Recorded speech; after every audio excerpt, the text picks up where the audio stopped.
Assalamualaikum warahmatullahi wabarakatuh. Nama saya Teguh Muhammad Irsyad dari kelas 12 IPA 2. Di sini saya akan mempresentasikan 10 pertanyaan yang Bapak berikan.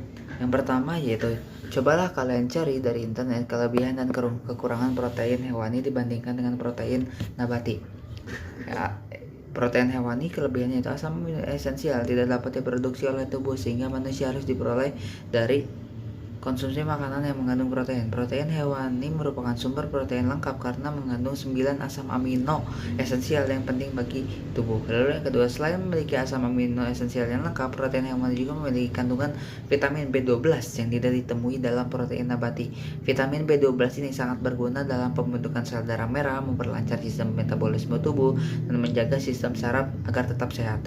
Lalu kekurangannya yaitu sumber protein yang berasal dari hewan umumnya memiliki kandungan lemak dan kolesterol yang tinggi sehingga tidak baik untuk tubuh jika dikonsumsi berlebihan. Terlalu banyak mengkonsumsi protein hewani menyebabkan risiko penyakit jantung. Lalu kekurangan yang kedua yaitu kebanyakan protein hewani mengandung kadar sodium yang tinggi sehingga bisa memicu tekanan darah karena tingginya kadar sodium dalam darah. Lalu yang kedua ada protein nabati. Kelebihannya yaitu di dalam sumber makanan, protein nabati juga mengandung berbagai nutrisi lainnya seperti karbohidrat kompleks, serat, vitamin, mineral, dan zat-zat yang gizi lainnya.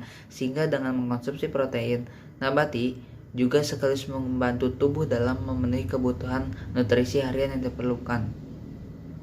Lalu kekurangannya yaitu protein nabati tidak memiliki kandungan asam amino yang lengkap. Protein nabati hanya mengandung beberapa kandungan asam amino esensial, sehingga untuk memenuhi kebutuhan asam amino esensial yang diperlukan oleh tubuh harus mengkonsumsi berbagai jenis protein nabati secara bersamaan. Lalu kekurangan yang kedua yaitu jika hanya mengkonsumsi protein nabati saja, maka tubuh akan rentan mengalami kekurangan sejumlah nutrisi esensial seperti zat besi, lemak, baik vitamin B12 dan omega. Lalu pertanyaan yang kedua yaitu, sebutkan dampak positif dari kegiatan budidaya sehingga mengantarkan bangsa menjadi bangsa yang mandiri. Contohnya yaitu nelayan. Nelayan tidak perlu membeli ikan. Jadi mereka hidup dengan mandiri budidaya Indonesia. Budidaya Indonesia sangat besar dan juga dengan kita memiliki peternakan seperti pertanian, kita tidak perlu membelinya dari luar negeri. Dan bagusnya negara kita tidak ketergantungan dengan bangsa yang lain dan membuat negara Indonesia menjadi negara yang mandiri. Lalu pertanyaan yang ketiga yaitu, produk unggas jenis apa yang keluarga kalian sukai? Wawancara ibu. Di rumah kami kita memelihara burung karena bentuknya yang bagus dan bulunya yang bagus. Lalu yang keempat, menurut kalian sikap apa saja yang mendorong keberhasilan berwirausaha? Menurut saya, yang pertama yaitu percaya diri. Percaya diri menjadi salah satu panduan sikap dan keyakinan dari seseorang dalam menghadapi suatu tugas atau pekerjaan yang mana memiliki sifat internal baik begitu relatif bahkan dinamis. Berani untuk mengambil resiko. Yang kedua, berani mengambil resiko. Salah satu hal terpenting dalam memulai berbuat sesuatu ialah ia berani dalam mengambil resiko dalam melakukan sesuatu yang belum pernah ia lakukan sebelumnya. Lalu yang ketiga, berjiwa pemimpin. Kepemimpinan merupakan suatu sikap yang dimiliki oleh seseorang pemimpin, diantaranya mempunyai visi dan misi, mempunyai integritas dan kejujuran yang tinggi. Lalu yang ketiga, handal berkomunikasi dengan baik. Keempat, berorientasi ke masa depan. Salah satu indikator atau tanda seseorang mempunyai jiwa entrepreneurship atau jiwa kewirausahaan ialah mampu dalam membuat usaha bisnisnya sendiri menjadi seseorang wirausahawan. Yang kelima yaitu, apa peluang dan tantangan dari budidaya unggas petelur? Saya memelihara lovebird. Peluangnya yaitu burung lovebird memiliki ciri khas dan bulu yang sangat beragam dan warna-warni. Lalu tantangan dalam memeliharanya yaitu harus memperhatikan kenyamanan dan kebersihan lingkungan sekitar kandang. Motivasi diri. Dengan membudidayakan burung lovebird, kita dapat melatih kesabaran dalam melakukan suatu usaha untuk memelihara. Lalu yang keenam, catatlah jenis dan ciri-ciri unggas petelur yang ada di sekitarmu. Di sekitar saya banyak yang memelihara ayam. Ayam merupakan salah satu hewan unggas yang memiliki beragam jenis dalam spesiesnya. Jenis-jenis tersebut bahkan tersebar di seluruh pelosok Indonesia. Bahkan di beberapa wilayah, ayam memiliki bentuk dan warna bulu yang unik. Karena keanekaragaman jenis, ayam banyak dikembangbiakan untuk diambil manfaatnya untuk memenuhi kebutuhan manusia seperti daging dan telurnya untuk dikonsumsi. Lalu di sekitar rumah saya ada banyak yang memelihara merpati. Merpati adalah salah satu jenis unggas yang banyak kita temui di kawasan taman perkotaan, memiliki corak tubuh yang ikonik berwarna putih bersih dengan bulu yang halus. Burung ini merupakan pemakan biji sehingga banyak warga yang memberi makan burung ini hanya untuk menarik perhatian burung ini ketika di taman. Lalu yang ketujuh, mari simak video berikut ini. Lalu yang kedelapan yaitu pakan apa yang kalian gunakan? Pakan yang saya gunakan yaitu biji-bijian. Burung lovebird juga mempunyai biji-bijian. Burung lovebird juga menyukai buah-buahan di habitatnya. Ada beberapa jenis buah seperti pisang, pepaya, hingga belimbing. Lalu yang kedua, palet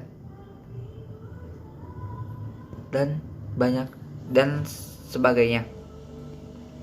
Lalu yang kesembilan yaitu carilah di internet cara atau teknik budidaya unggas petelur.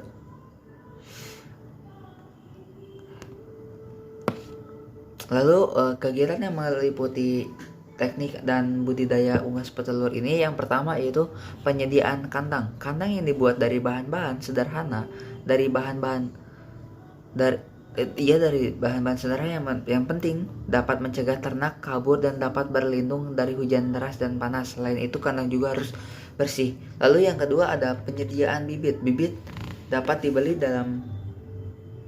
pada penyediaan bibit untuk mengurangi resiko dan menggunakan bibit yang sudah besar. Lalu yang C, penyediaan pakan. Pakan untuk budidaya dapat digunakan seperti biji-bijian. Lalu yang keempat yaitu pemeliharaan, seperti pemberian pakan setiap harinya, lalu pemberian minum, pengendalian penyakit agar hewan tetap bersih dan tidak terinfeksi oleh virus-virus dan penyakit yang lain. Lalu panen. Hasil dari panen adalah telur. Telur yang dipanen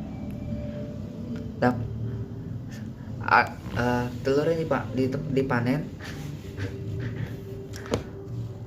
harus dicek agar tidak terinfeksi penyakit atau virus yang ada dalam unggas tersebut. Lalu pasca panen. Kegiatan pasca panen budidaya unggas petelur merupakan penyortiran dan pembersihan telur. Telur yang telah dikumpulkan langsung disortir berdasarkan ukuran dan bentuknya, yaitu telur normal dan abnormal. Telur normal. Lalu selain itu kita harus dalam teknik dan cara budidaya unggas tuh harus memperhatikan pemeliharaan kandangnya. Bangunan kandang perlu dipelihara secara baik dengan cara membersihkan secara teratur. Apabila ada bagian kandang yang rusak, maka harus segera diganti atau diperbaiki kembali. Dengan demikian, daya guna kandang dapat maksimalkan tanpa mengurangi persyaratan kandang bagi ternak yang dipelihara. Lalu sanitasi, menjaga kebersihan kandang dan lingkungan sekitar kandang. Sanitasi pada area peternak merupakan usaha pencegahan penyakit yang paling murah dan mudah. Lalu yang ke-10, jenis unggas petelur apa yang akan kalian gunakan?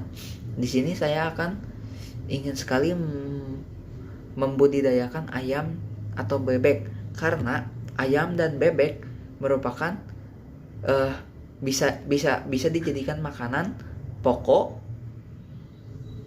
bagi kehidupan sehari-hari. Terima kasih. Segitu saja yang bisa dapat saya sampaikan. Mohon maaf apabila ada kesalahan maupun perkataan. Wabillahi taufiq wal hidayah. Wassalamualaikum warahmatullahi wabarakatuh.